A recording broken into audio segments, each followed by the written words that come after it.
All right, everyone, welcome back to another on weekly roundup edition of On the Margin. Shows you how my brain's working this morning. I'm joined as always by my prepared co-host, Mr. Mark Uscale. We got a lot of stuff to cover today. Prepared is not enough, Michael. This is going to be one of our biggest shows ever. Vivacious. That does work. Pumped is what we're going to go with today. Yeah. Happy St. Patrick's to everybody. And okay, first things first. I'm taking credit for the entire 30% pump in Bitcoin since last week. Why? Because last week, when everyone was freaking out about the bank runs and SVB, who broke out the Bitcoin orange pants, who put on the Genesis block socks and said a bailout of the banks, which was going to happen on Sunday, would be good for Bitcoin? This guy. All right. So I got the green pants on today because of the massive green candles. And I also have the Bitcoin bull. Okay. The Bitcoin bull is back, baby. We are going. I got the Guinness top. You got the Guinness top too. So yeah. I am ready. I'm ready for this show. This could be a big show. I love it. Why don't we just talk about, actually, it's been so long since we've had a Bitcoin rally. Why don't we just lead with that? Because, yeah, we saw, first of all, Mark, it's been a week since we've talked, but it feels like about 10 years. A lot has happened in the last week, and we've got a lot to cover. I want to get your thoughts on Credit Suisse. I want to get your thoughts on wobbles in the banking sector more broadly. There we go. That's better. Buy Bitcoin. Yeah. All right. But so we've got a lot of ground to cover on the macro side of things. But let's lead with this rally in Bitcoin. Bitcoin first kind of bottomed out and sold off on signs of stress in the banking system. But it's been on a tear basically for the rest of this entire week. Yep. At the time of recording, I think we're just under 27,000. So that's up actually about 30% on the month. So can you just walk us through what's going on in Bitcoin land? Well. Again, we've talked about this over and over again, that one Bitcoin is one Bitcoin. Okay. It doesn't change. It doesn't move. What does change is what you denominate it in. And the dollar in the past week suddenly got more toilet papery. The Fed had to increase their balance sheet at the highest level in a single week in the past, I think it's 25, I can't remember the exact number, but it's like 25 years. $300 billion. QT, it's over. And it's not technically, Danielle DiMartino Booth, like, this isn't QE. Fine. It doesn't have to be QE. This is a recognition that there was impairment in the asset base of the banking system. Now, it's not permanent impairment and this whole thing about, fractional reserve banking is a fraud and it never works. No, it works. The problem is that you can't have runs on the bank. And I'm pretty pissed off at a couple of VCs for fomenting that. But ultimately, Bitcoin priced in dollars is responding to the fact that the dollar is going to be is being further devalued. And it is ultimately that thing that was mentioned in the Genesis block, right? Chance are on the verge of a second bailout for banks. Now we just had the third bailout for banks. And we're going to have a fourth and a fifth. And the value, there's a guy, I wish I could give the guy credit, but I can't remember his Twitter handle. He has this ongoing chart of every traditional asset priced in Bitcoin. And they all go like this. All the lines are going down because when you price in a store of value, a true store of value, things don't look so good. Yeah, this is what I was going to get to, because this was exactly my thought as well. But basically, you can see that the Fed has reopened their discount window. There's also a temporary BTFP facility, and that was opened where basically what the Fed is doing is allowing banks. What the problem with banks that you and I talked about last week is that there are basically two risks when it comes to bonds. There's credit risk, which is what the risk of default, and that's what the banks were dealing with in 2008. Which is why, at least in my opinion, this isn't a great financial crisis type risk. Exactly. And then there's interest rate risk, right? Which is obviously folks listening to the show will know that there's an inverse relationship in between the yield of a bond and the price of that bond. So when the Fed has been jacking up these interest rates, the safe and liquid collateral that was sitting on these banks' balance sheets, which was exactly what they were supposed to be doing, by the way, went down an enormous amount and they got in trouble.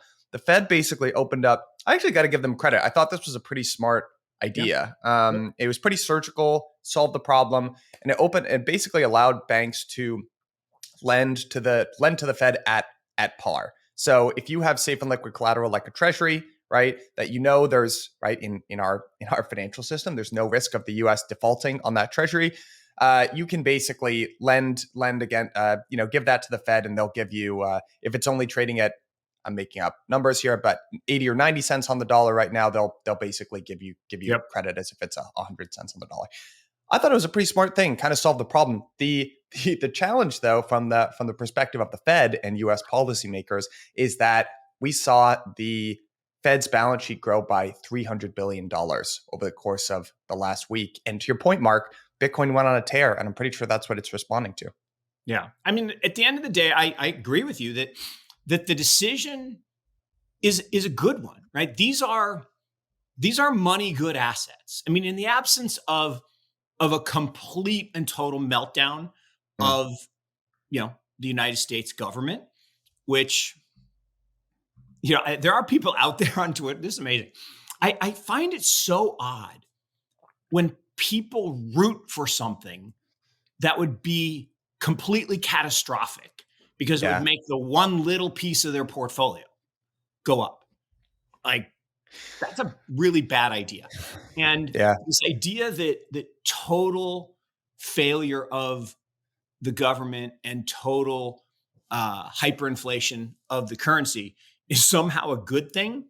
Mm. It's like the people who were patting these VCs on the back for, it was good to get all your companies out of the bank. No, it wasn't. Yeah. It's idiotic. And I hope they're listening, and I hope that it's idiotic. It's not even dumb. It's irresponsible. It's anti everything that we all hold dear, which is communities come together and build. And I keep saying this over and over. I defy anyone, give me a country that has a poor or absent fractional reserve banking system that you will move to. I will wait, because they don't exist. Fractional reserve banking, communities coming together to pool their resources and use them for growth, is what makes life kind of worth living. It just makes me angry. Hello, everyone. Thank you all for listening to On the Margin. Just wanted to give you guys a heads up about a conference that we have coming up in the new year called Permissionless. I'm sure most of you have been there last year. It is the cultural event of the year. We had over 5,500 people down in Palm Beach. This year, we are moving to Austin, Texas. You know what they say about Texas? Everything's bigger in Texas. So last year we had a really great lineup of speakers. We had the two co-founders of Robinhood, Vlad Tenev and Baiju Bhatt. We had Chris Dixon. We had some of the folks that have been on the show a whole bunch of times, Jim Bianco, Dan Tapiero. Just a phenomenal lineup of speakers, and you can expect the same this year. If you use Margin 10, you'll get 10% off on a ticket. Again, that's Margin 10, because I love you guys so much. Click the link at the bottom of the show notes. Hope to see you there in person. Mark, it's so funny. I think where we're at as a country right now is they're actually questioning some pretty core beliefs about America and society as a whole right now.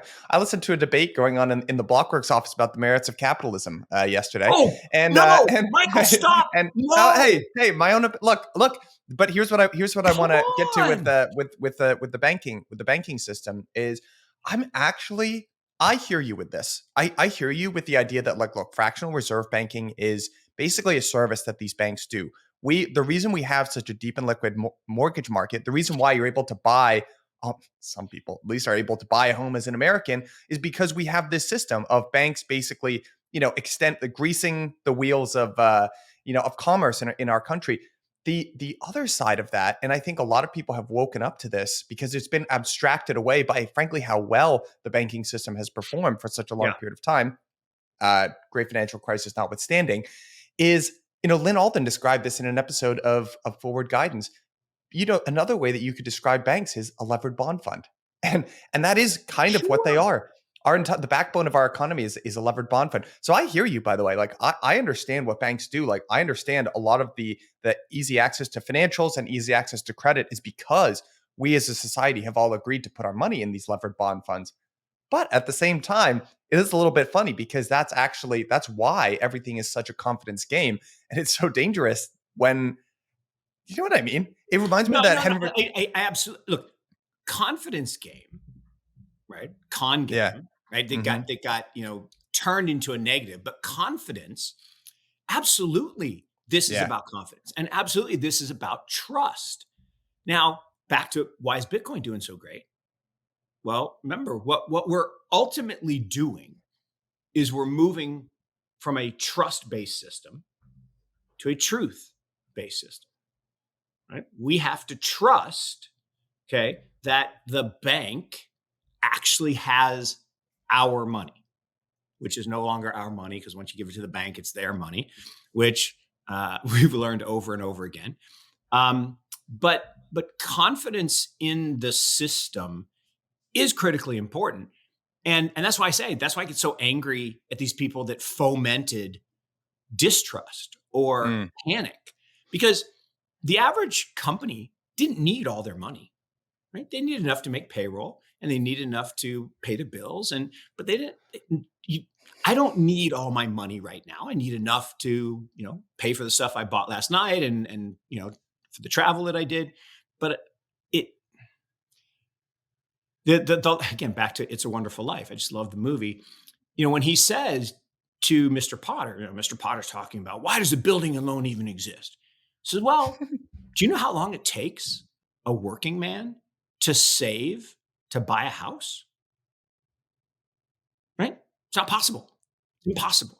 So, doesn't it make sense that we can collectively pool our resources and let that person borrow money to buy the house and improve the house and live and work and pay taxes and produce and start businesses? And when people draw the equity out of their home and they start businesses, that's one of the biggest things of small business or small business creation, which is one of the greatest things about job creation. All the big mergers and all the synergies from big companies, it's all horseshit. It's negative for jobs. Mm. Negative for jobs. Look at all the big companies now. They are Mark, cutting jobs. that was a shock to me when when the original stimulus and sort of protective measures came out for COVID, and they were protecting big companies. I assumed that the big companies in America, corporate America, employed the majority of people. It's the opposite. Small Not business true. employs like 66% of the United. That was a real light bulb moment for me, by the way, that I didn't understand that. But we're zoomed in here a little bit on 2022, looking at the Fed's balance sheet. If you saw this, if you saw before, if we zoomed out on the chart, many of you will be familiar with what the chart of the Fed's balance sheet looks like. It is a one-way street up, right? But even now, what we're looking at here is beginning in 2022. This is when the Fed announced first there was the taper in terms of the balance sheet, and then we were going to start QT. And we got QT, basic, or the actual number of the amount of assets in the Fed's balance sheet started going down in about May of 2022 until March of 2023, this month, when through these facilities, and you've got, if anyone is curious for how the assets move back onto the Fed's balance sheet today, through the discount window or through the BTFP and facility and BTFP-ish loans, which we've highlighted Yeah, there. that It's was the about chart. three. That's the chart I had pictured in my mind. That the third big spike and bigger than the previous ones by a significant amount. Right. The daily shot, So by the way, is amazing. they're They're phenomenal. Yeah, they're amazing. so good. Yeah, they're amazing for these charts. So my question to you is, Mark, I think what people are trying to look through and understand here, right? I think this is the biggest question that people in the financial community are asking right now is, if you're the Federal Reserve, if you're Chairman Powell, you've got two sets of concerns here, right? On the one hand, inflation is still not yet solved. We've got a six handle on inflation still. And the sticky parts of inflation, the super core that they're paying attention to, still looks much hotter than they would like. On the other hand, you're starting to see stress in the banking system, right? And this is something that we've been talking about for a while. There were two things that were going to get the Fed to either pause rate hikes or eventually pivot. One was that they're going to see the metrics that they wanted to see in CPI, super core, or whatever the metric du jour is, turn around, right? And then the Fed could pause hiking and eventually start to cut rates.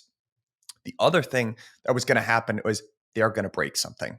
And what it looks, I think it's still a little bit too early to call from my perspective, but look, 300 billion got added back to the Fed's balance sheet. You've got people running around in a panic. Liz Warren basically, tweeted something intimating that Powell hiked too aggressively and that he might be responsible for this.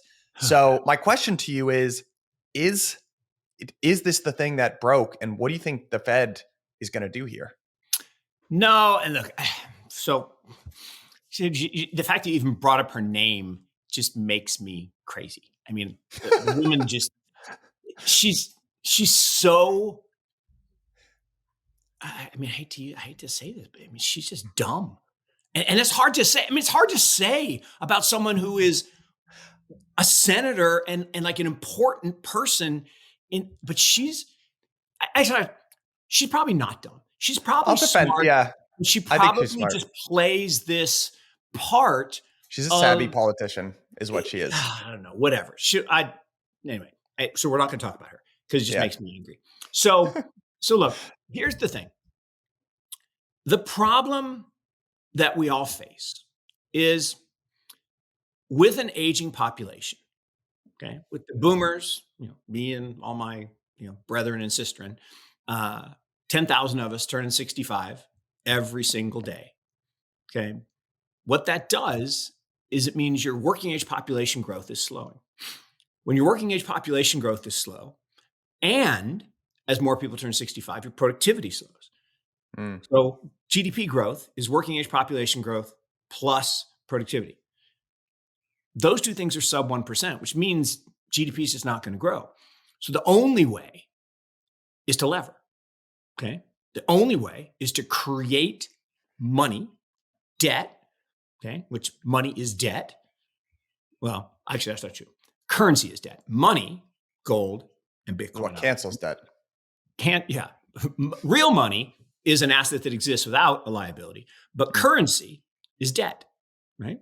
All of it. And it takes an increasing amount of debt to generate $1 of GDP. Mm-hmm.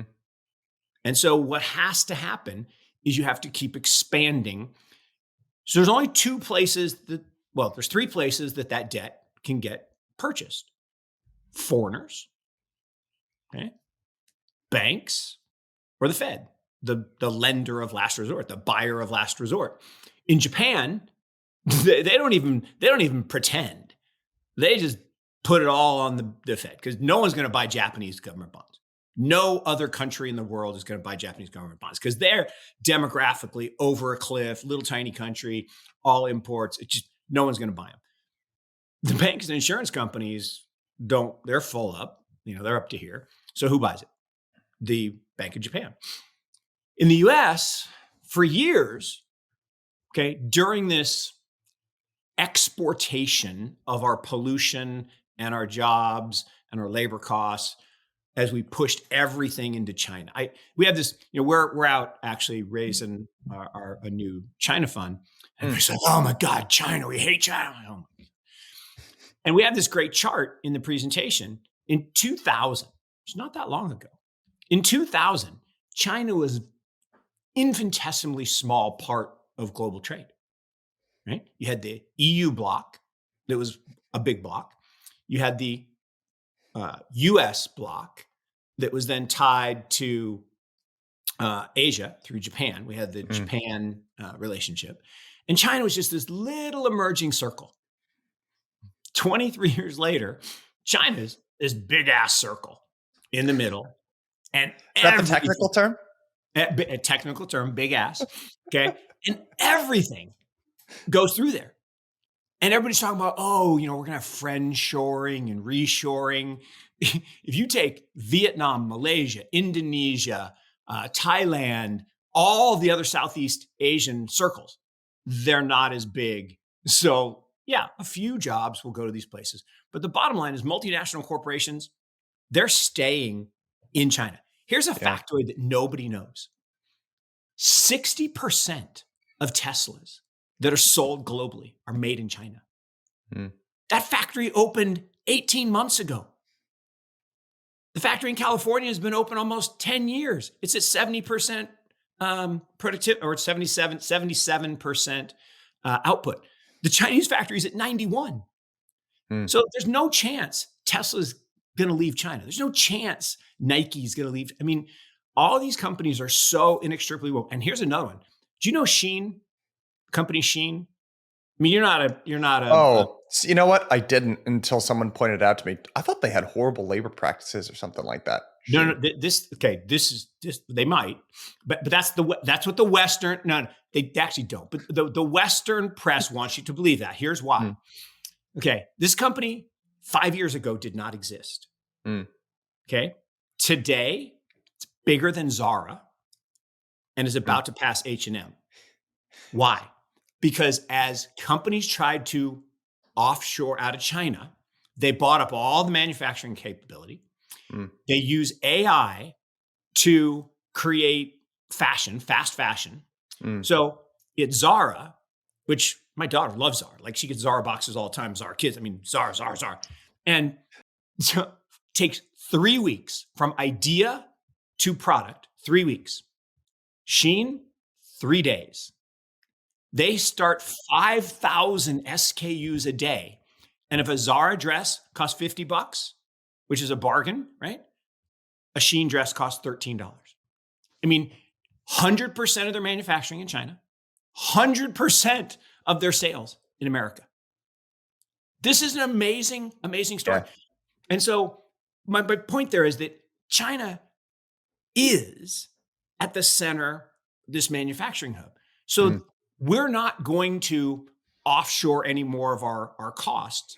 So the only buyer, so that's it. So the foreigners, the Chinese don't need to buy our bonds anymore. The Russians don't need to buy our bonds anymore. The Belgians, which was just a front for the Europeans, and the Saudis, they might buy some bonds, but selling government bonds, which we need to, sell a lot of to fund a $3 trillion deficit that the administration just put out, can't do it. So who's going to buy it? Well, the Fed. So the Fed balance sheet went like this, right? You showed the charts. It goes straight. Yeah. It's like parabolic. Well, then they said, no, we're going to sell the bonds. Well, who are you going to sell them to? The banks. We're going to stuff them. We're going to stuff them in the banks. And everyone will be. And look, it was actually not a terrible idea because again, these are money good. Yeah. They have a higher yield. And this is what we talked about last week. What people missed was from 2009 till 2022, it was about fixing the bank balance sheets. That's why interest rates were zero, because you were fixing their balance sheets. Starting last year, when he started to raise rates, it was now time to try to fix their income statements. It was try to expand the NIMs. And this was not completely irrational, although it turned out to be a problem. What they said is, and this goes to your question, Michael, which is a long-winded way of getting to your question. But did something break? So the point is, yes, they raised rates, and there were these losses on bonds. Bond market had the worst year in history last year, 60-40, worst year in history. Okay, that's breaking. But then you look around and like, the planes are still full, the hotels are still full, the trucks, traffic is horrible. Okay, everything's good. So what's happening? Where are those losses? Where? They're on the bank balance sheets, but they're not losses. I mean, they're not like lending to a borrower who can't pay you back for a third home that they don't live in, that they're trying to flip. These are government bonds that are going to pay money good, and there's this mark-to-market loss. And as long as you don't everyone rush for the exits, it's totally fine because time is on your side. But now what happened? Those, another technical term, dickheads, sent out those memos and everybody panicked. The confidence game kind of left. And so now who has to buy? The buyer of last resort. The buyer of last resort. But see, to me, look, I think bank runs are a unfortunate unfortunate, you know, feature of the way the system is designed. So Yeah. I hear you. Like I think fomenting panic, when there's no cause is not a good thing to do. But I also, to be honest, if it was me and I had Blockworks funds at Silicon Valley Bank, I don't know. I would hope that someone would have given me the advice. So I don't mean to stir the pot here, but I would have not wanted to risk it, right? I've been doing Blockworks for 5 years. It's an enormous part of my life. But the thing that I want to get your take on here is, what is the market like? There was actually a great chart that was shared by Cameron Dawson on Twitter, which was basically it's outdated now, which is why I'm not going to show it. But she had basically charted, this is what Fed funds futures was pricing in, Yep. and she showed end of January, beginning of March, and mid March, which it's already outdated, but the wild swings in Fed funds futures. And look at these charts here. By the way, if you're following along via video, we're looking at the market implied terminal rate, which as of March 9th or 10th was, you can actually see a spike in this chart Yep. when Jerome Powell had his testimony, right? And he, had a lot of hawkish rhetoric. He implied that we're going to stay around until the job is done, yada yada. Yep. The terminal rate spiked up from, or the implied terminal rate spiked up from just about 5.4% to 5.65, 5.7. And after this banking crisis, we see it plummet, down now to, it's about it reached 4.7, 4.65%, and now it's back around at 5. And the market pricing for Fed funds change in the second half of 2023. We're now pricing in an expectation of rate cuts. So my Yep. question to you is here, it's hard to, usually I'm roughly in the camp of people who say that the bond market is the single source of truth. Here's what I also will say: the bond market is obviously capable of changing its mind, and it doesn't Yeah. seem, there's an enormous amount of uncertainty, right? That seems to be out there right now. So again, I'm just trying to look at some of these data points and try to construct what I think other people are thinking. And based on what I'm seeing in the terminal rate, the expectations of rate cuts, the stress that's going on in the banking system and Bitcoin, all of that paints to me a picture of the market thinking that the Fed is blinked. That's what it looks like to me. But am I wrong there? Because I Mhm. understand that the Fed has solved this for now, but I've got I'm actually going to try to, well, I want to let you respond to that, and then I've got something else to show you. Yeah. So I mean, yeah, a couple things. I mean, Michael, what the heck are you doing? Analyzing data before you draw a conclusion? I mean, come on, that's not the way it works now. Haven't you been on Twitter lately? I mean, you don't actually look at data and try to decide what's happening. You just throw out a crazy narrative, and then you find the data to support what you believe. I like to do So, that too. but it's just, so thank you for being data dependent in a real way. So no, exactly as you described, the the markets are far better arbiters of reality than narrative. And Mm.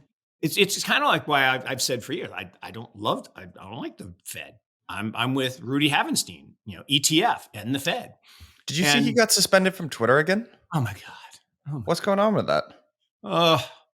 Uh, Jack, Mm. Jack. And I know Jack doesn't listen to us, but bring back Rudy. I mean, the guy is a national treasure. I mean, come on. So here's your analysis is exactly right. That the market, and probably the most astute market, the stock market is probably not as good at determining truth, particularly in the short run, because of high frequency trading and front running and all the noise. Long term, it's actually pretty good. Mm. But short term, it's probably a little squishier. Bond market actually really good. And if you bet against things like Fed futures and like you usually lose. Because that markets, remember, the bond markets are orders of magnitude bigger than stock markets. I mean, Mm. huge. I mean, just monstrous because there's so much debt. And so I I agree with you that the bond market is saying, you know what? And I won't say that they think the Fed blinked. I think what they're saying is the Fed has to blink because the Fed hasn't blinked yet, right? They Yep. raised last time. They meet next Wednesday. He said he's going to raise again. We'll see if he blinks or not. And Mm. it's funny. I didn't get the answer, I think, to the question you asked last week. Is it one person who makes this decision, or is everybody a voting member? And I still didn't look that up. So, but whether they blink or not, I think the market has blinked.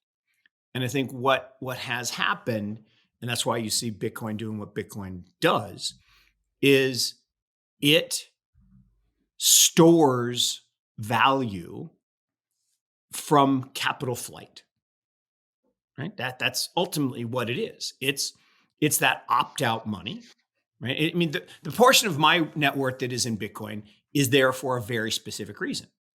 It's to protect me from the event that my other wealth gets massively devalued. Right. That's why I have it, right? I totally in agreement with you there. And to me, the thing that Bitcoin, first of all, is appealing is overall, I'm a big believer in the financial system that's being built in crypto. I personally think it's a parallel financial system that's going to store a whole bunch of value in the future. There's a Bitcoin that's a portion of that. Ethereum is a portion of that. DeFi, all that stuff. I'm a big believer and big supporter of all of that. I think for today, Bitcoin is basically the purest bet that you can make on persistently lower interest rates and monetary debasement. I just think it's kind of that Oh, simple. yeah. And Yes. if you say stuff like the debt matter, the debt is not in the US zeitgeist. It's just starting to enter the zeitgeist. It's a massive factor that like all, in my opinion, like political, like a lot of what's going on in politics that people don't understand. It's this black hole that's slowly impacting all of these other things in society that's invisible to people because it's not in the zeitgeist right now. But I think it's going to enter soon. By the way, I'll plug listeners of the interview portion of this week. Weston Nakamura joined Blockworks, and he's going to be doing a great show called Market Depths. He's based out of Tokyo. We did an interview based on talking deeply about the Bank of Japan. Mark, do you know what percentage of Japan's national budget goes towards servicing their debt? If I had to make you guess. What portion of the national budget to service the national debt? Yeah, annual budget. It's got to be. I mean, even though rates are incredibly low in Japan, because it's got to be 63%. It's 25%. It's 25. 25%. Okay. But like No, that's an enormous portion. That Rock makes more bottom rates. sense. Rock bottom rates. I mean, that is pretty that was a mind-blowing statistic for me. No. So what that tells me is that we've still got a lot of room to run, I think, in the US, and it's probably a little premature to say something like that, but I'm pretty confident that at some point in the next couple of years that this is going to enter the zeitgeist. And the thing about Silicon Valley Bank and stress in the banking system writ large is that people are very myopically focused on this one little point, right? About shoring up bank balance sheets. But the point that I want to stress to you is that this is not just banks weren't the only ones that bought bonds at generational highs and then used them as collateral. Now, here I want to show you. This is going to be a fun callback, actually. So I'm going to show you a chart that also comes from the Daily Shot. Shout out to the Daily Shot guys. You guys are absolutely crushing it. This is a chart of a multifamily housing. Now, does this ring any bells? Because the hint here is that this was an interview that the two of us did about a month and a half ago. Yep. So I'm referencing we brought James Davolos on from Horizon Kinetics, and he described a conference. I wonder here, ready? Yep. On the comments you made on real estate, because we knew a month or two ago that the Blackstone REIT gated redemptions. Yesterday, we found out Starwood gated, and we found out KKR gated. So we have a bridge lending team at Horizon. They have a small fund, really interesting. But so then they're down in Miami at a multifamily conference earlier this month. So I had no idea people were playing this game. So what people were doing is they were going out and buying a multifamily property anywhere from a 3 to a 4, maybe max a 5 cap, but let's say 3 to 4 during like, peak free money. They're borrowing at SOFR plus 200. So let's say they were borrowing at 2.5. And banks, oh, multifamily is impregnable. So I'm going to give you an 80% LTV. So they've got an 80% LTV interest only loan at 2.5 floating, and their property's yielding, let's be generous and say 3.5. So the game that everyone was playing was, I've got this 2 to 3 year IO loan. I'm going to go in, I'm going to paint the building, I'm going to put in a new refrigerator, and I'm going to put carpet in, and I'm going to raise the rents. Then I'm going to have higher net operating income. I'm going to basically go to a bank and get permanent financing off of my higher NOI, pull out my equity, and now I have all this cash flow for free. And rinse, wash, repeat. People got really rich doing it. But when the music stops, you have a big problem because, oh no, SOFR is now, what's 1 year? 3.5, 4 plus 200. So now you're carrying a property yielding 3 and change at 6 and change. And you have basically this liquidity mismatch. And then this is what really terrified me. Everybody at this conference is running around to bridge lenders saying, hey, I need 1 year extension. It's like, okay, well, what's 1 year? What's a 1 year extension going to do? I don't know. The Fed's gonna pivot in the back half of this year. So just give me a 1 year extension, bridge me for a year. SOFR is going to go down, and it's all going to bail me out, and everything's going to be fine. Everything. That is happening with these smaller people that are doing this. So that dynamic that he's describing a month and a half ago is the same problem that banks are going through. But what he's describing this is in the form of real estate, right? Commercial. He's talking about multifamily as an asset class. And so what he was describing there is BREIT. BREIT gated withdrawals. And this is the, Michael Cow is also talking about this on Twitter the other day.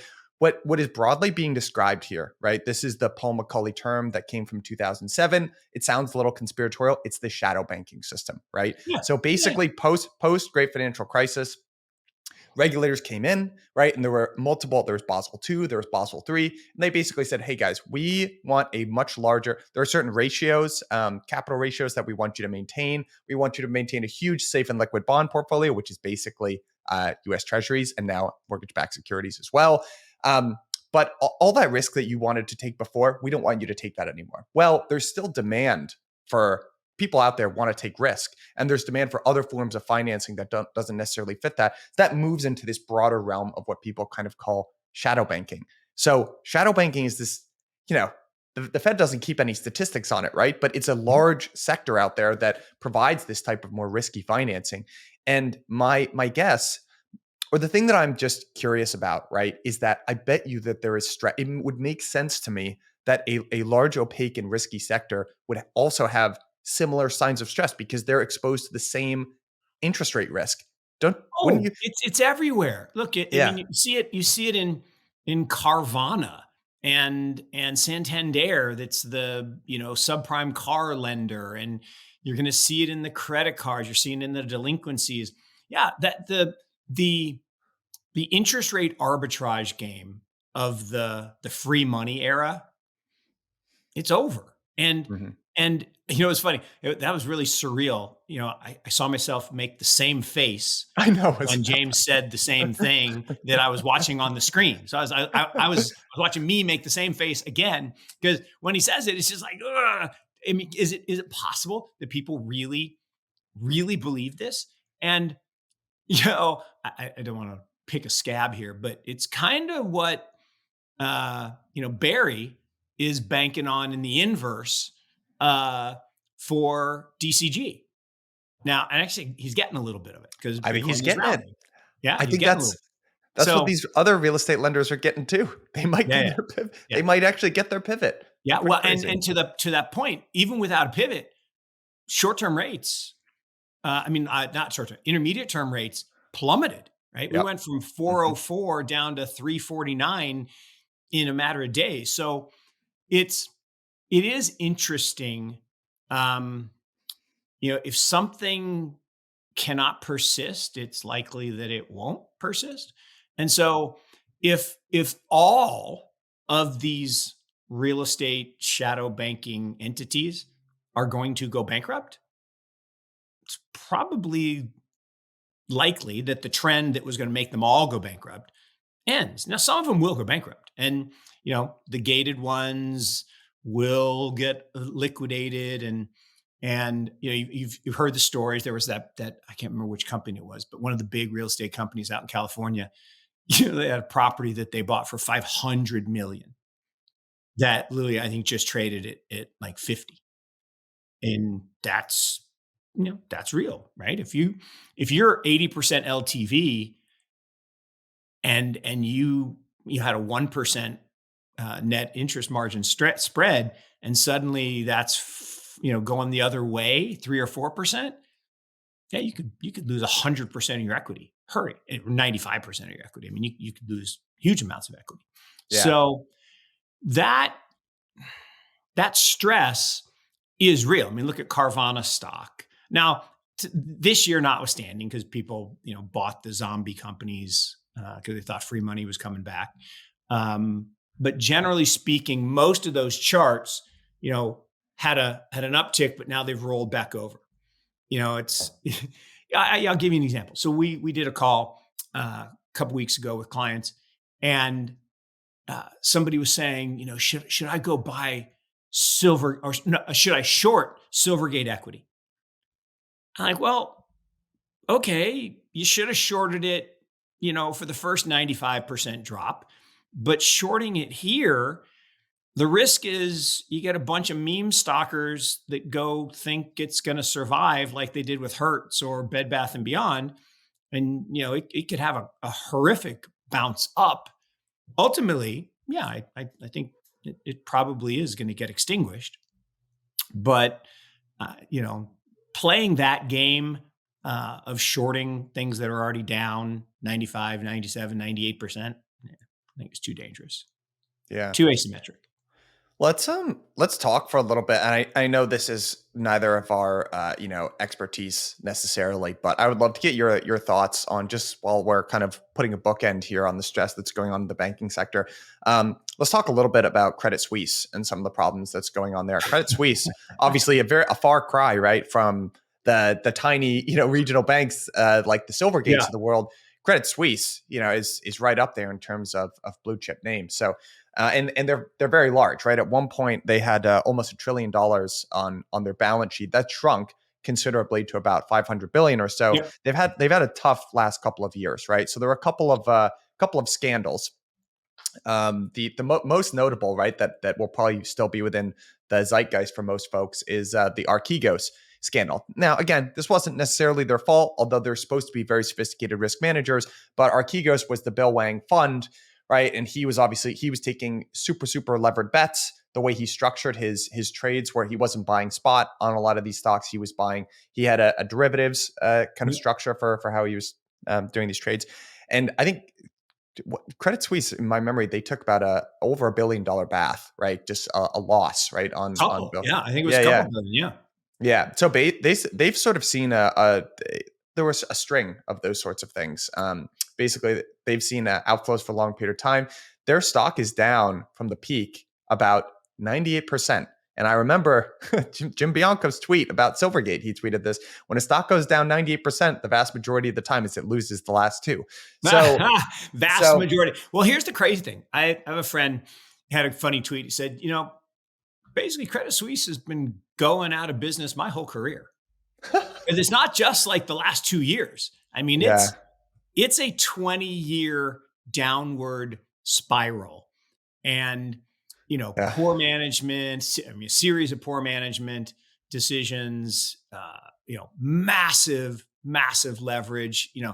They made Lehman and some of the other, problems in the US look, almost prudent in terms of the amount of leverage. Deutsche Bank was another one, which to this day, Deutsche Bank is still way more levered than anybody else. And look, when things are going well, leverage is awesome. But man, when it goes the other way, bad. Yeah.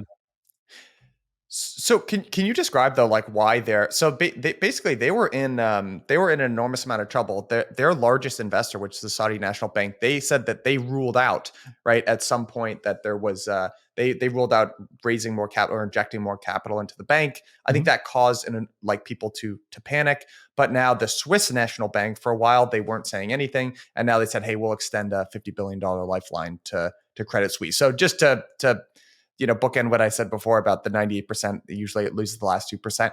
It's looking, at least as of this morning, which is Friday, the March 17th, it looks like they're going to be okay because the government stepped in basically. Well, it'd be okay-ish, right? And that's my point about the hard part is, while Jim is right that it's likely that you go down, the problem is the timing is hard. And that's why shorting there, and particularly banks, I think I've told the story on the show before.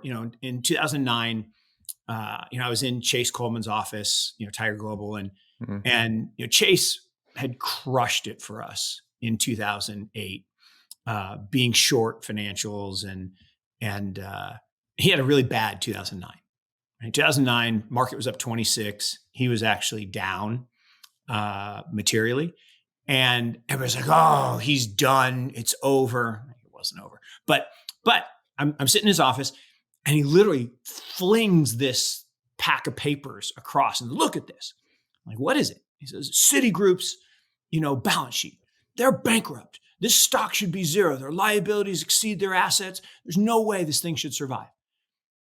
I'm like, yeah. And the stock had gone from 50 to 1, right? From 50 to 1. And he said, then it went from 1 to like 3, and he was getting run over, being short. And he said, I finally figured it out. It's inconvenient for too many people for this stock to go to zero. And he said, I'm never going to short financials again. And he didn't. And he did pretty well. Not last year notwithstanding, which was a sucky year. But he'll come back. But the same thing's true here. Credit Suisse. It's not, oh, we're a little bank in Switzerland. Oh, we're a little bank in some city. It's Credit Suisse. Right. It's the Swiss bank. Mm-hmm. And zero chance. And not that the, Switzerland's not a big place, by the way. Now, it's a really wealthy place because that's where everyone, some not so good people actually, stored their gold that they plundered during some bad stuff. But there's some good people too. Don't get me wrong. They're not all bad people, but there's a whole bunch of dodgy stuff that is the base layer of that wealth. What's going on, everybody? Thank you for listening to On the Margin. I just wanted to take a quick moment to let you know about a very special offer that we have coming out of Blockworks Research. Now, many of you will probably be familiar with our platform, but Blockworks Research is the most blue chip spot to get research, data, governance, models, and a whole lot more about the leading DeFi protocols in the space. I've leaned on our analysts time and time again to explain complicated concepts going on in DeFi to me like I'm 5 years old.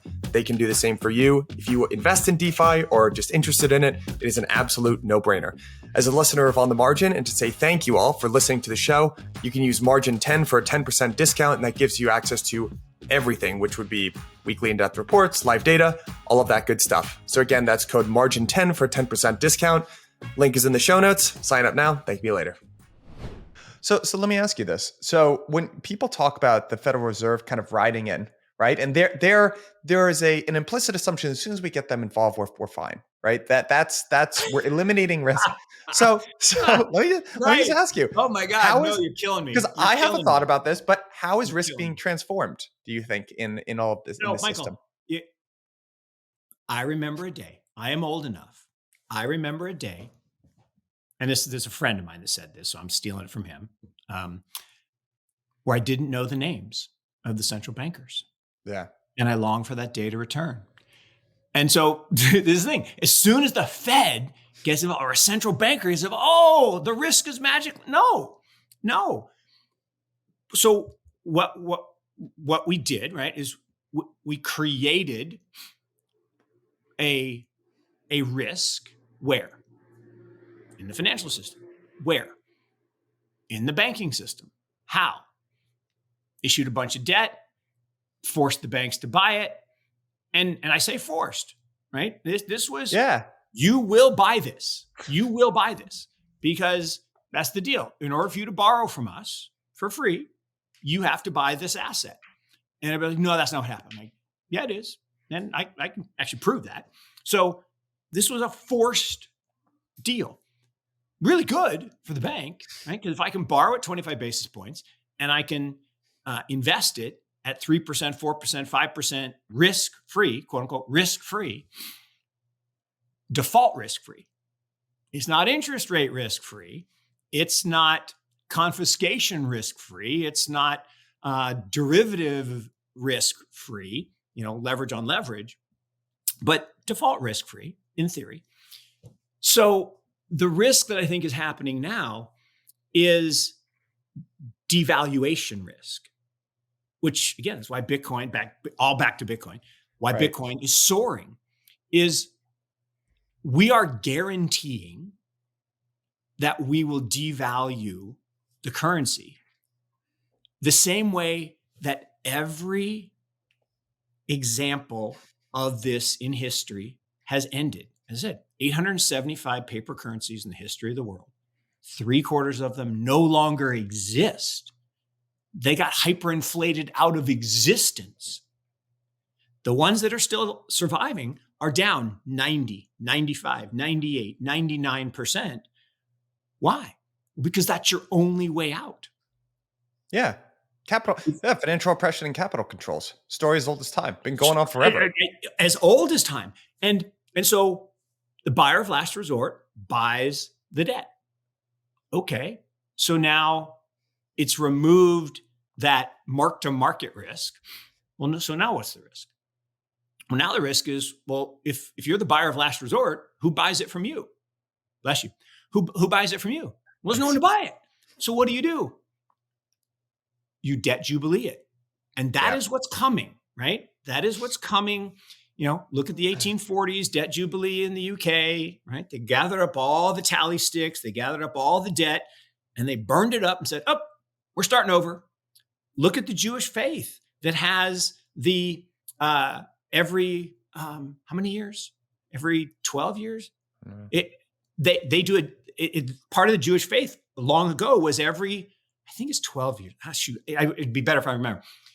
They just forgave all the debts and started over. And what did that do? It incentivized you to massively lever up before the amnesty. Right. And so if you were a wealthy person, you were able to gather more wealth right before they did. And there's a term for it. Again, I'm not of the Jewish faith. So, what's funny is I went even though I am on this 3% Eastern Jewish. So, but I'm not of the Jewish faith. There you go. Did you do the 23andMe? I did the 23. Well, no, I haven't told you this. It's a funny story. So my mom for years told my wife, we're part Jewish. And my wife's like, well, no, Judy, you're either Catholic or Jewish or Protestant. But okay, she humored my mom because, it's her mother-in-law. And so we do the 23andMe and it comes back. I'm 3% Eastern Jewish, Ashkenazi Jewish. There you go. So, I'm still. I haven't done one of those things, but I probably should. I would love to know more. No, keep your data to yourself, and if you want to sell it to Merck for $1,000, do it directly. That's what I was kind of thinking. I went on this trip to Morocco, and there was a guy. I don't want to disrupt his privacy. I had a lot of fun talking to him. He was from he was from one of the Carolinas, and he was very clued in to everything that's going on with the Fed and macro and finance. Very interested in as an investor. And he said this thing, which was, if you die and you're in debt, you've actually won. And that stuck with me actually, because it's kind of exactly what you're describing, right? On a larger basis, right? If you can borrow and you don't have to pay back, your debt's wiped. And it doesn't translate to your family, which is what it used to do. We used to have debtors' prison and stuff like that. But for me, everything that we're talking about with what central banks have done, we as a society have eschewed shorter term, short tail risk for long tail, very fat risk, basically. And that to me is what it looks like in the if we look at our financial system. We've kicked the last 80 years of the financial system in the US has been a story of consolidation, right? People talk about this a lot, and in some ways, it's great, right? We used to have 25,000 banks in the U.S. in the 1960s, and that's been consolidated way down to whatever it is now. And partially, that's pretty good, right? When a bank fails, you roll up the bad assets or slightly tainted assets of one bank into a larger bank that has larger equity buffer, and that's how it's kind of worked. But the real problem is obviously what this week has shown is that we need the Fed, right, to even for the large banks, right, to shore up confidence in the system. So you're just transferring risk ultimately to the Fed, which is backstopped by the U.S. taxpayer. And it sounds so conspiratorial to be like the U.S. is going to I don't think the U.S. is going to default on its debt. I'm just trying to describe a system here, which is what happened. Like we, for the last X number of years, have been okay with transferring risk to the government, and in a lot of ways, that's solved an enormous amount of problems. In some other pretty important ways, it's kicking the can and raising the stakes. So I think Of that's course. the No, that's it the thing is, of course. And so anyway, I want to correct. So it's not 12 years. It's 7 years and 50 years. So that's and fascinating. it's called. And here's the thing: every 7 years was the sabbatical year, which is interesting. We think of sabbatical as different, and the 50th year was the Jubilee. So Jewish tradition was aware of the importance of allowing poor people to access loans. In fact, it was your duty, it was your highest level of the 8 levels of charity to allow someone to become self-sufficient through lending. But every 7 years, there was a sabbatical where all debt would be forgiven. And on the 50th year, the Jubilee, you would actually sell your land and free all your slaves. So, I mean, it goes back obviously to biblical times and long, but that idea of debt jubilee is coming. And I said, Japan's going to be first. They already own 70+% of the government bonds. But once, if the treasury, I mean, if the central bank owns all the debt issued by the treasury, they can just cancel it. It's kind of why people misunderstand China a lot. They talk about the big debt burden in China, but it's not as big as you think. 40% of the debt is issued and owned by the same side of the house. The state-owned enterprise owes money to the state-owned bank. So 40% of the debt, they can just cancel. And so that does happen, and you just start over. And ultimately, the problem is you start over from a much higher point of prices. And, you and I have different perspective on what's normal for a thing to cost, just because I'm old and you're younger. So I do remember paying a quarter, like a round silver coin, for a bottle of Coca-Cola. Right? In the airport yesterday, it was not a quarter. All right. It was, $4.50. And people think that's normal. I took my son-in-law to lunch the other day in Chapel Hill, North Carolina for street tacos. It was $50. Yeah. That's not, I grew up thinking I could always eat lunch for $5. Always. But now it's not possible. A salad in New York costs $20. I agree with you. I think overall what's happening here is that humans are ingenuitive. There are periodic crises. Then we come up with systems to fix those crises. It works for a period of time. Then usually, technology kind of impacts whether or not those systems still work. You've probably heard a lot of chatter about how mobile banking has made it more difficult for regulators and banks to stem these bank runs, right? You no longer have to physically walk down to your branch. Now, for me, you wait in line. Yeah. So, I'm a firm believer in technology. It moves the arrow of progress forward. Even though I'm a kind of a Luddite and suspicious of technology myself, I'm still very aware of what it's done for humanity. Life used to be short, brutal, and whatever that phrase is. Yeah, nasty, brutish, and short. Nasty, brutish, and short. But it does sometimes disrupt the systems that we that we've Oh my created to gosh, solve the Michael, problems. You 100%. know what I And mean? the problem is the regulators and actually the banks themselves and many corporations are still living in that other world. Right. So just quick story. So Bank of America made a bad decision. I think it was a bad decision. They may think it's a good decision, but because I'm a business owner, they said we're not going to approve your refinance. Okay, fine. I'm Mhm. done. Bank of America, you're dead to me. So I'm transferring my bank. Got a new bank. So they made my wife and I physically go to this new bank. Okay, Truist, and to sign in, and they're paper forms and signatures. I'm like, what the hell are you doing? I looked around. In this bank branch, there were 8 people. Michael, there were 8 people. There were 4 tellers. There were no customers in the building, but there were 4 tellers kind of waiting for the people to come for the bank run. But I don't know what happened. People withdrew their money using their cell phone.